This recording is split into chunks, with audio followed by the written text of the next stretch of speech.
ज़िंदगी में कभी कभी हम सोचते हैं, मैंने इतना अच्छा किया फिर भी मुझे दुख क्यों मिला। मैंने किसी का बुरा नहीं चाहा फिर भी मुश्किलें क्यों घेर लेती हैं। और कभी कभी ये सवाल भी उठता है, क्यों बुरे कर्म करने वाला व्यक्ति चैन और सुख से जीता नजर आता है। सच यही है कि कर्म तुरंत नहीं बोलते, कभी उनका फल सामने आ जाता है और कभी वो अदृश्य समय में छिप जाते हैं। यही है कर्म का अदृश्य काल, वो काल जब हमारे हर कर्म, चाहे अच्छे हों या बुरे, चुपचाप हमारे भाग्य की ज़मीन में बीज की तरह दब जाते हैं और फिर सही समय पर जीवन की फसल बनकर लौट आते हैं। आज हम इसी रहस्यमयी सत्य को समझेंगे। ये अदृश्य काल उस गुप्त समय को कहते हैं जब हमारे कर्म तुरंत नहीं फलते, बल्कि किसी अनदेखे भविष्य के लिए सुरक्षित हो जाते हैं। जैसे बीज मिट्टी में दब जाता है, ऊपर से हमें कुछ दिखाई नहीं देता, लेकिन भीतर एक नई कली जन्म ले रही होती है। उसी तरह हर विचार, हर कर्म हमारे जीवन की अदृश्य डायरी में लिख दिया जाता है। किसान खेत में बीज बोता है, वो जानता है कि उसे तुरंत फसल नहीं मिलेगी। बारिश होगी, मौसम बदलेगा, धरती अपनी गोद में उसे पाल पोस कर बड़ा करेगी और फिर एक दिन वो बीज फसल में बदल जाएगा। लेकिन अगर किसान अधीर हो जाए और दूसरे ही दिन जमीन खोदकर बीज निकालने लगे, बीज को देखने लगे, तो क्या होगा? बीज मर जाएगा। कर्म भी ऐसे ही होते हैं। हम बोते तो अभी हैं, लेकिन फल हमें उसी समय मिलता है जब समय पूरा हो जाता है। हिंदू दर्शन कहता है हमारे कर्म 3 प्रकार के होते हैं: संचित, प्रारब्ध, क्रियमाण। संचित जो हमने कई जन्मों से जमा किए हैं, प्रारब्ध जो इस जन्म में हमें भोगना है, क्रियमाण जो हम अभी कर रहे हैं और भविष्य में गढ़ेंगे। लेकिन इन सब के बीच सबसे रहस्यमय है अदृश्य काल, यानी वो अदृश्य समय जो हमारे कर्म अपनी गति से, अपनी परिपक्वता से हमारे भाग्य को आकार दे रहे होते हैं। शायद आपने देखा होगा, कभी कोई बुरा इंसान सब कुछ पाकर भी अहंकार में डूबा रहता है और हम सोचते हैं उसके कर्मों का कोई हिसाब क्यों नहीं हो रहा। लेकिन सच्चाई ये है, उसका दृश्य काल अभी बाकी है। जिस क्षण उसके कर्मों का बीज फटेगा, उसी क्षण उसके जीवन में परिणाम प्रकट होगा। इसलिए ऋषि मुनि कहते हैं, धैर्य रखो, अपने कर्मों पर विश्वास रखो, क्योंकि अच्छा किया हुआ कभी व्यर्थ नहीं जाता। अदृश्य काल हमें 2 बातें सिखाता है। पहली, कभी बुराई देखकर विचलित मत हो, क्योंकि उसका परिणाम समय आने पर सामने आएगा।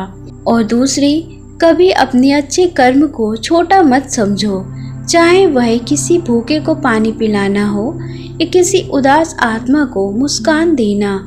ये छोटे छोटे बीज एक दिन अदृश्य काल से निकलकर तुम्हें अनमोल सुख देंगे। प्राचीन काल में एक राजा था। वो अपनी प्रजा के लिए बहुत अच्छे कर्म करता था, लेकिन लोग उसका मजाक उड़ाते थे कि तुम्हें तो कुछ भी नहीं मिला, तुम्हारे अच्छे कर्म बेकार हैं। राजा मुस्कुराकर कहता, किसान भी फसल तुरंत नहीं काटता, मैं भी अपने अदृश्य काल का इंतजार कर रहा हूँ। वक्त बीता और जब सूखा पड़ा तो उसी राजा के कर्मों का फल उसकी प्रजा को बचाने में मिला। तब सबने समझा, कर्म कभी प्रकट नहीं होते, बस उसका अदृश्य काल होता है। तो याद रखो, जब तुम दुखी होकर सोचते हो मेरी मेहनत का फल क्यों नहीं मिल रहा, या जब तुम दूसरे को अन्याय करते देख हताश हो जाते हो, तो खुद से कहना, ये कर्म का अदृश्य काल है, समय आएगा, हर कर्म का हिसाब होगा। ब्रह्मांड अंधा नहीं है, हर आंसू, हर प्रयास, हर इरादा अदृश्य काल में दर्ज हो चुका है, और जब समय पूरा होगा तुम्हें वही फल मिलेगा जो तुमने बोया है। तो अच्छे कर्म के बीज बोते रहो, क्योंकि अदृश्य काल भले ही हमें दिखाई ना दे रहा हो, लेकिन वहीं से हमारे जीवन का सबसे सुंदर भविष्य जन्म लेता है। कर्म का अदृश्य काल सिर्फ बाहरी दुनिया में नहीं, हमारे भीतर भी चलता रहता है। आपने कभी गौर किया है, जब आप किसी को चोट पहुंचाते हो तब सामने वाला चाहे कुछ भी ना कहे, लेकिन अंदर ही अंदर आपको बेचैनी घेर लेती है। वो बेचैनी ही अदृश्य काल की शुरुआत है, क्योंकि आत्मा जानती है कि अभी जो किया गया है उसका असर देर सवेर मिलेगा ही। कभी कभी अदृश्य काल हमें परीक्षा के रूप में मिलता है। आपकी मेहनत, आपकी नियत, आपका धैर्य, सबका इम्तिहान लिया जाता है। जैसे एक कुम्हार मिट्टी के बर्तन को आग में पकाता है, अगर वो बर्तन तुरंत बाहर निकाल दे तो वो आधा अधूरा रह जाएगा, लेकिन अगर धैर्य रखे तो वही बर्तन मजबूत बनकर हर तूफान झेल सकता है। इंसान का जीवन भी ऐसा ही है। अदृश्य काल हमें आग में पकाता है ताकि हम और मजबूत होकर बाहर निकलें। लेकिन यहाँ एक रहस्य और भी है। कर्म का अदृश्य काल सिर्फ सजा देने के लिए नहीं होता, ये हमें बदलने का, खुद को सुधारने का मौका भी देता है। अगर हर गलत कर्म का फल तुरंत मिल जाए तो इंसान सीखने से पहले ही डर से जीने लगेगा, लेकिन अदृश्य काल हमें समय देता है कि हम अपनी गलतियों को पहचानें, उन्हें सुधारें और नया जीवन जिएं। कर्म का अदृश्य काल हमें सिखाता है कि हर अनुभव, चाहे सुख हो या दुख, आत्मा को आगे बढ़ाने के लिए ही आता है। कोई भी कर्म बिना फल के नहीं रहता, बस उसका समय अलग अलग होता है। कभी ये फल तुरंत मिलता है, कभी जीवन के बीच में अचानक सामने आता है, और कभी आत्मा के अगले जन्म तक हमारा इंतजार करता है। इसलिए जो भी करो सजग होकर करो। आज का एक छोटा सा कर्म कल तुम्हारे जीवन का रूप बदल सकता है। किसी से झूठ बोलने से बचो, क्योंकि वही झूठ कल तुम्हारी सबसे बड़ी हकीकत बनकर लौट सकता है। किसी की मदद करने से हिचको मत, क्योंकि वही मदद किसी और रूप में तुम्हें अंधेरे में रोशनी देती है।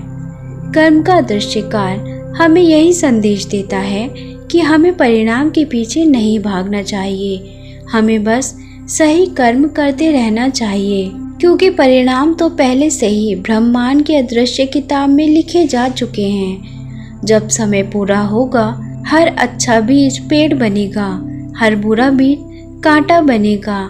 बस हमें धैर्य रखना है, सजग रहना है और अपने कर्मों को पवित्र बनाए रखना है। तो आज से अपने हर विचार और हर कर्म को एक बीज की तरह मानो। अच्छाई, दया और प्रेम के बीज बो, क्योंकि अदृश्य काल भले ही हमें दिखाई ना दे, लेकिन वहीं पर हमारे जीवन का असली चमत्कार तैयार हो रहा है। धैर्य रहो, सजग रहो और भरोसा रखो, क्योंकि समय आने पर तुम्हें वही मिलेगा जो तुमने बोया है। फिर मिलेंगे एक और आत्मिक यात्रा के साथ। तब तक अपने कर्मों को पवित्र बनाए रखो। Thank you.